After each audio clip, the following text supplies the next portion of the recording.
私の名前はさつき。夫の真一と出会ったのは私が看護学校の卒業式を終えた翌日のこと。友人とショッピングを楽しみ、家に帰る途中の駅の構内でした。ベンチで辛そうにうずくまっていたのが真一。声をかけたところお腹の痛みを訴えたので、私はすぐに救急車を手配。搬送された真一は急性虫垂炎と診断され、すぐに手術へ。私は事務局に連絡先を告げて病院を後にします。それから2週間ほど経った頃、真一から連絡が。この電話、先日救急車を呼んでいただいた方でしょうか。ああ、虫垂炎の具合はいかがですか。おかげでもう大丈夫です。本当にありがとうございました。大事なくてよかったです。わざわざご連絡ありがとうございます。ご迷惑でなければ後日改めてお礼したいのですが、会っていただけませんか。いいえ、大したことをしたわけではないので。いいえ、そういうわけには。またご連絡します。後日、お礼に食事をご馳走したいと連絡が入りました。少し迷いましたが、せっかくの行為なので甘えることに。食事を大いに楽しみ、私たちは意気投合。その日から自然にお付き合いが始まりました。交際は順調でしたが、1年ほど経った頃に私にとって人生最大のショックな出来事が。親戚の法事に出かけた私の両親が交通事故に巻き込まれ亡くなってしまったのです。看護師として独り立ちし、これからやっと親孝行ができると思っていた矢先のこと。自分を見失い、抜け殻のようになった私を、真一はそばでずっと支えてくれたのです。そして両親の喪が明ける頃、真一からプロポーズされます。私は一人娘だったので、他に頼る家族もいません。真一の家族になってという言葉が何よりも嬉しくて結婚を決意します。結婚後は真一の希望で義両親と同居することに。初めは不安もありましたが、幸いにもご両親はとても穏やかな方たちでした。ただ、義母は心臓が悪く通院が必要で、義父も足が少し不自由だったので、これまではヘルパーさんに定期的な訪問をお願いしていたとのこと。でもこれからはさつきがそばにいてくれるから、ヘルパーさんに頼らなくてもよくなるな。現役の看護師だからおふくろも安心だろう。義両親は仕事を辞めなくてもいいと言ってくれたし、私も仕事への未練はあります。決めつけるような真一の言葉に少し違和感を抱いたのも事実。ただ、せっかく縁があって家族になったのですから、自分にできることはやってあげたいという気持ちも。悩んだ末に私は仕事を辞めて介護に専念することを決めました。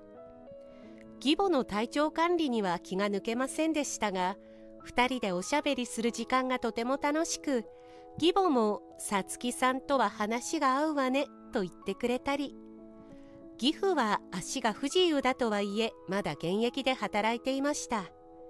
しかし時には食事の後片付けを手伝ってくれたり、お風呂掃除を買って出てくれたりと、私への気遣いも忘れません。そして結婚の翌年には待望の妊娠。生まれた息子には亮と名付けました。こんな可愛い孫に会えるなんて、私たちは幸せ者だね。そうね、さつきさん、本当にありがとう。孫の誕生を心から祝ってくれる義両親。この家の家族になれて本当に良かったと思いました。ところが、息子の亮が3歳の誕生日を迎える頃、真一に転勤の辞令が。新規立ち上げの事業所の所長として赴任するので、赴任期間は長くなるだろうとのこと。亮と一緒についていきたいのは山々でしたが、義両親のことを考え、真一は単身赴任することになります。おふくろのことを頼むな。俺もなるべく週に一度は帰れるようにする。単身赴任が始まってから2、3ヶ月は新一は約束通り毎週帰ってきてくれていましたが、だんだん帰宅の頻度は少なくなり、1ヶ月以上帰ってこないこともしばしば。私は電話でつい愚痴をこぼしてしまいます。今週も帰れないの？忙しくてそれどころじゃないんだよ。そう、だったら私が寮を連れてそっちに行こうか。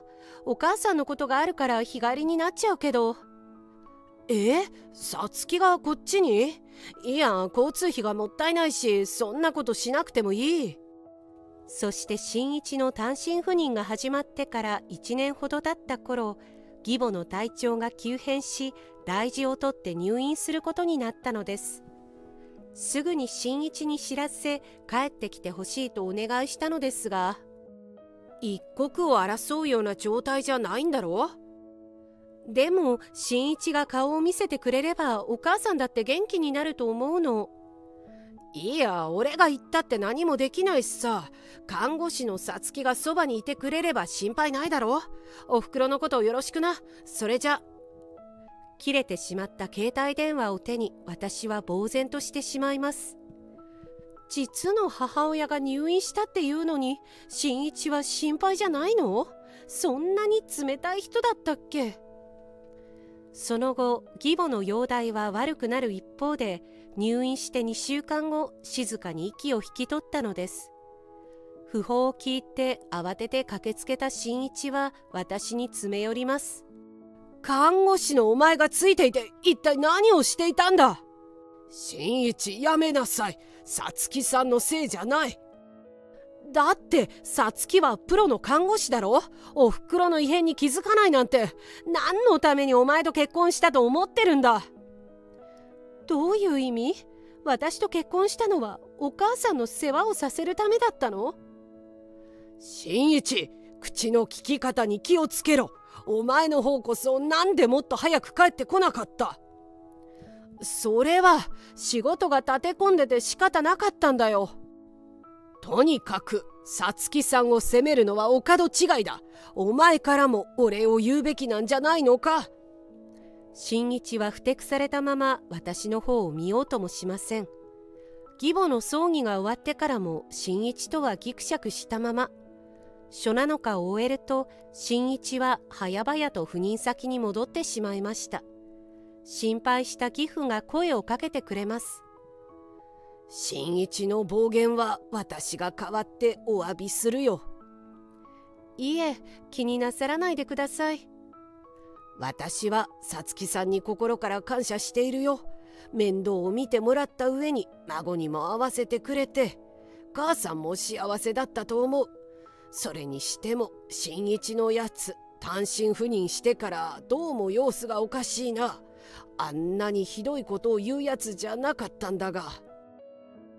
義母がいなくなった後は家の中にぽっかり穴が開いたようでした。しばらく義父も沈み込んでいましたし、私も義母の優しさを思い出しては涙があふれてきます。亮もばあばはどこ、いつ帰ってくるの、ねえねえと義母がいつも座っていたソファーの上でダダをこねます。こんな時にこそそばに新一がいてくれれば。その後も私は何度も新一に連絡を入れましたが、忙しいの一点張り。次第に新一がいない生活が当たり前になっていきます。たまに新一が立ち寄っても亮はそばに近づこうともしません。さらに悪いことは続きます。ある時、義父がうっかり階段を踏み外して転倒し骨折してしまうのです。もともと足が不自由でしたが、骨折を境に歩行機能がすっかり低下し、会社に迷惑はかけられないと義父は定年を待たずに退職することに。お父さん、長い間お疲れ様でした。ゆっくり養生してくださいね。ありがとう。さつきさんにはなるべく迷惑をかけないようにするが、通院や買い物など移動するときには付き添ってもらえるだろうか。もちろんです。義父が退職し介護が必要になったことを新一にも報告します。そっか、親父のことは頼んだぞ。それでこの際だから言っておくけど、こっちの生活意外に金がかかるんだよ。だから今後は生活費の送金はしないから。え、ちょっと待って。俺はさ、そっちにほとんど住んでないんだから生活費を渡す必要ないと思うんだよな。親父が退職したんなら退職金だって出たんだろうし、そのうち年金だって入るからいいよな。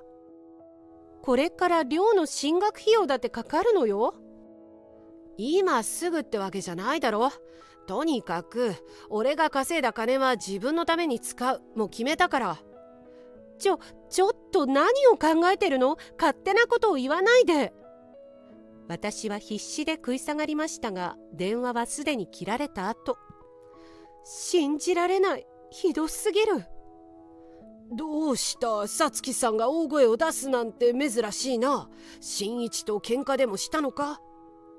私は義父に新一の言葉を伝えました。あいつは一体何を考えているんだ？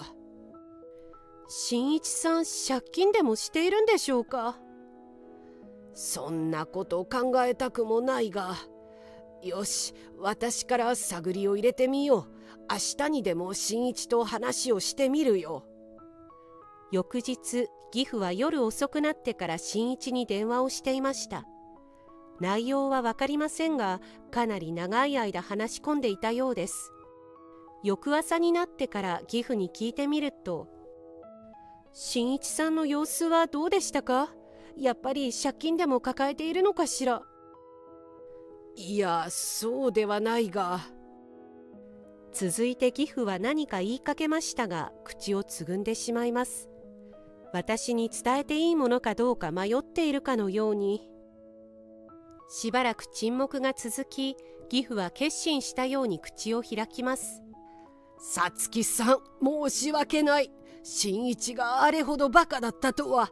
あいつは夫としても父親としても最低だ。お父さん、もしかしたら新一さん浮気でもしているんでしょうか？さつきさん、気づいていたのか？いえ、ただ借金していないのにお金が必要ってことはそうじゃないかなと。恥ずかしい話だが、深夜だというのに電話の向こうで女性の声がしてね。新一に問い詰めたら白状した。新一は単身赴任して間もなくその女性と親密な関係になったそうです。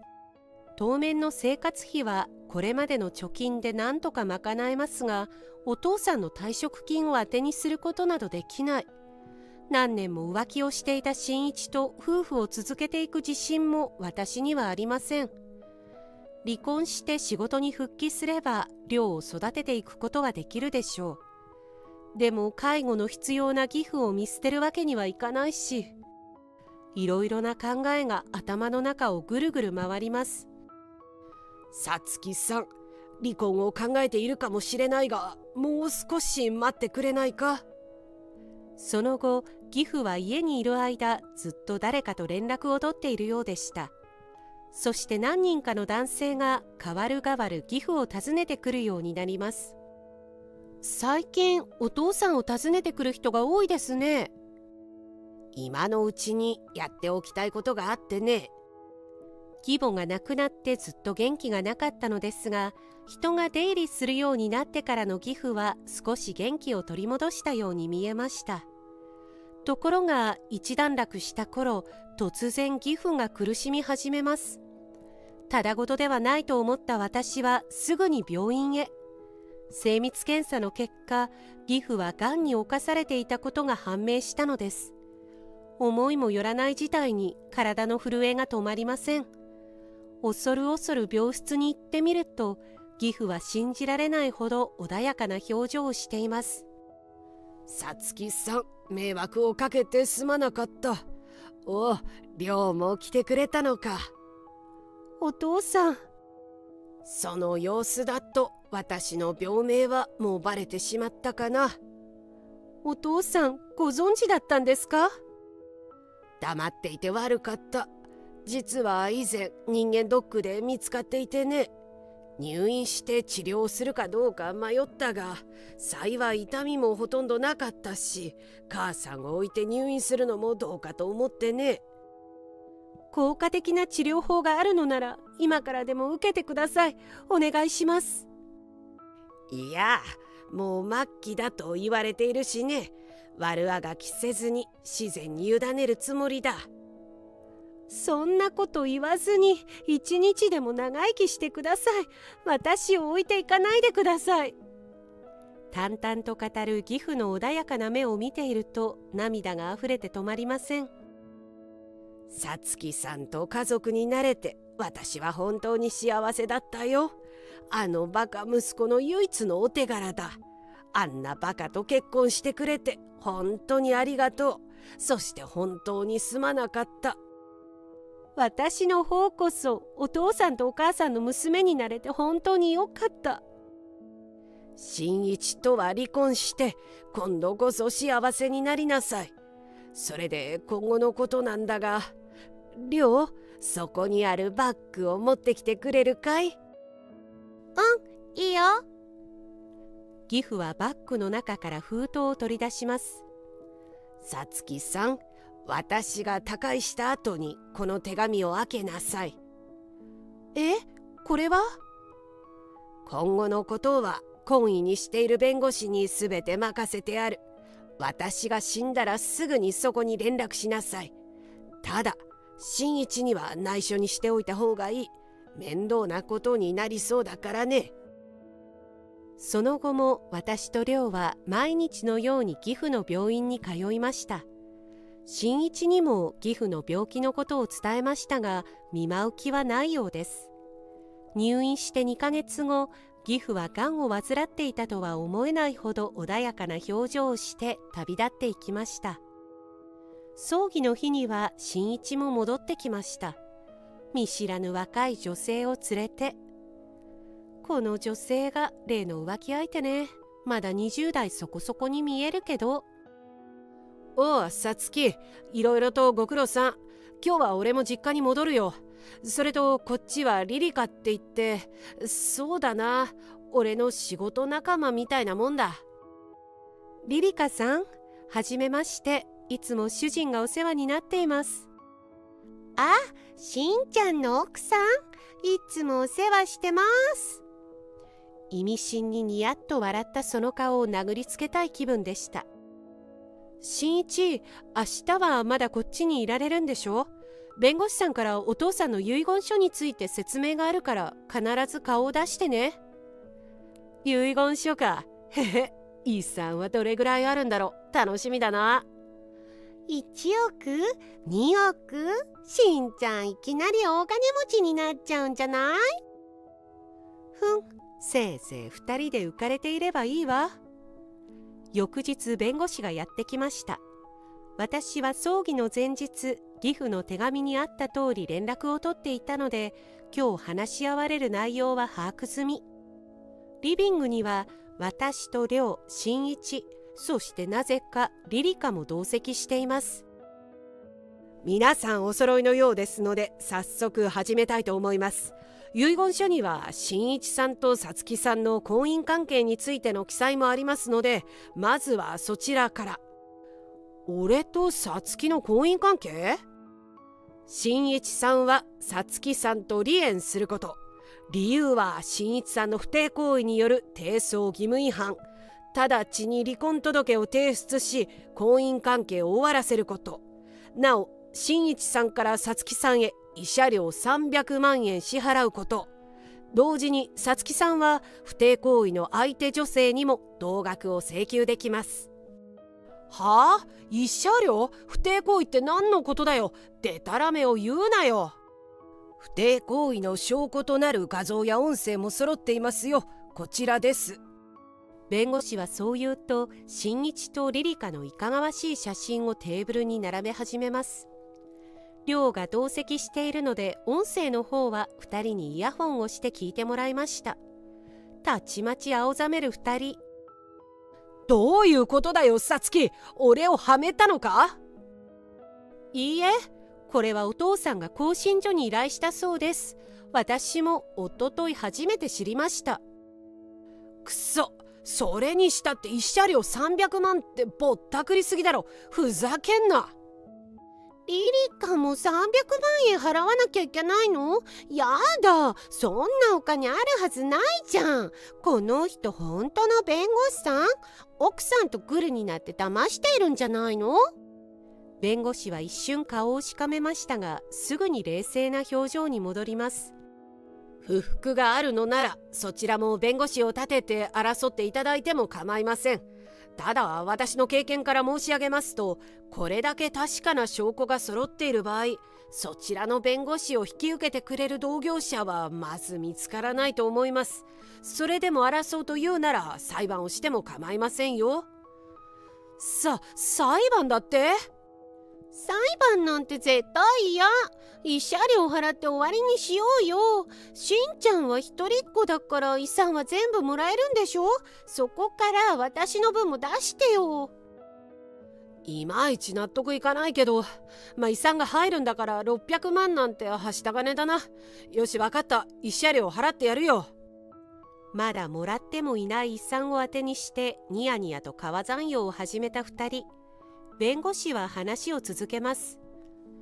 新一さんは慰謝料の他に息子さんの養育費を支払う義務があります。これについては息子さんが成人するまで月に5万円が妥当でしょう。はあ？ 1 年で60万円。待てよ、亮が成人するまでとなると900万円近く俺が払うってことか？いくらなんでもひどすぎるだろう。あなたは仮にも亮の父親でしょ。そのくらいの責任は果たしてください。分かったよ。それで弁護士さんさ、親父の遺産ってどれぐらいあるの？まずはそっちを教えてよ。個人の遺産は土地家屋の評価額、株や証券の額面、現金などすべて合算すると約1億5000万円前後になります。まあそれぐらいだろうな。すっごい。慰謝料と養育費なんてすぐに払えるじゃん。楽勝だね。慰謝料と養育費についてはご納得いただけたということでよろしいですね。ああ、支払ってやるよ。遺産の額を知った2人の目は卑しいほどギラギラと輝いています。さて、これからお話しするのは新一さんにはかなり厳しい内容になりますが、しっかりとお聞きください。なんだよ、どういうことだよ。先ほどお伝えした遺産は個人の意思により全てお孫さんの亮さんに継承されます。鳩が豆鉄砲を食らったというのはこの時の2人のような表情を言うのでしょう。待てよ、そんなのおかしいだろ。息子の俺の取り分はどうして亮が全部持っていくことになってんだよ。それが個人の意思だからです。仮に親父がそんな遺言を書いたとしても遺留分ってのがあるだろ。息子の俺が申し立てれば半分は俺のものになるはずだ。違うか？確かに遺言状に記載がなくても遺産を譲り受ける権利のある人が遺留分の申し立て申請をすればそちらが認められますね。ほらな。だったら俺は遺留分の請求をする。ただしそれは一般的な場合です。個人は生前息子の新一さんを相続人として排除するという申し立てをされています。この申し立ては家庭裁判所の審判ですでに認められ、推定相続人排除届は役所で受理されています。はあ？どういうこと？難しい専門用語で煙に巻こうっていうのか？弁護士は軽くうなずいて話を続けます。簡単に言うと、個人は新一さんには遺産を渡さないという意思です。そして法的にも認められた。つまり新一さんは1円たりとも受け取れません。そんなバカな話があるか。俺が何をしたって言うんだよ。ご説明します。新一さんのように遺産を相続する予定の人でも著しい非行や悪行があった場合は個人の意思により相続排除の手続きができるんです。長年家族に暴力を振るっていたとか、長年浮気をして家庭を顧みなかったとか、思い当たることはありませんか？弁護士に厳しい視線を向けられて、新一は一瞬固まってしまいました。それでも気力を振り絞って弁護士に反論しようとします。俺は暴力を振るったことはないぞ。それに家庭を顧みなかったわけじゃない。単身赴任をしていたんだから、こっちにも事情はあるんだ。そのあたりも調べはついていますよ。実の親の介護を奥様に丸投げし、母親が亡くなったことを奥様のせいにして責め立て、生活費も送らなくなった。金銭的にも精神的にも追い詰めたのですから、これらは立派な暴力ですよ。そんな。また、単身赴任は不貞行為を働く正当な理由にはなりません。それらの事実と更新所に依頼して得た証拠の数々を踏まえ、裁判所は新一さんを相続にふさわしくない人物だと認めたわけです。ご理解いただけましたか？まさか自分の親に排除されるとは思ってもみなかったのでしょう。新一は怒りで体をブルブル震えさせながらも目には涙をためています。認めないからなと叫ぶと、いきなり立ち上がって出て行ってしまいました。リリカも慌てて後を追いかけていきました。私は弁護士と顔を見合わせます。今後のことは私にお任せください。あの方たちのような人にも事実をしっかりと伝え、納得してもらった上で、依頼人の利益を守るのが私たちの仕事ですから。ありがとうございます。後日、新一からは慰謝料300万円が振り込まれ、寮の養育費を滞りなく支払うという念書も手に入れました。リリカの方は弁護士の連絡を無視し続けたそうですが、実家を調べ上げ、両親に事実を伝えられたので、慰謝料は一括で振り込まれることに。リリカのご両親からは丁寧なお詫び状もいただき、まともな人でよかったと胸をなで下ろしました。2人は社内で不倫騒動を起こしたことで厳罰が処せられ、新一は降格の上離島に出向、リリカは自主退社を迫られたとか。リリカが新一を追いかけたという噂も聞きましたが、今2人がどうしているのかは分かりません。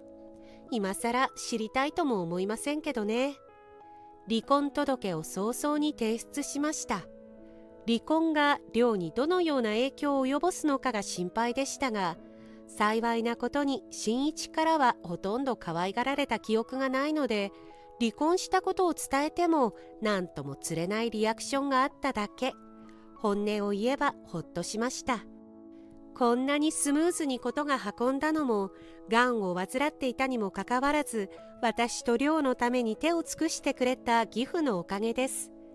新一と離婚が成立したことで、義父や義母とも縁は切れてしまいましたが、寮は正真正銘、義両親が愛してくれた孫であることは間違いありません。寮の成長を報告するために、正月命日には欠かさず花を供えに行こうと思っています。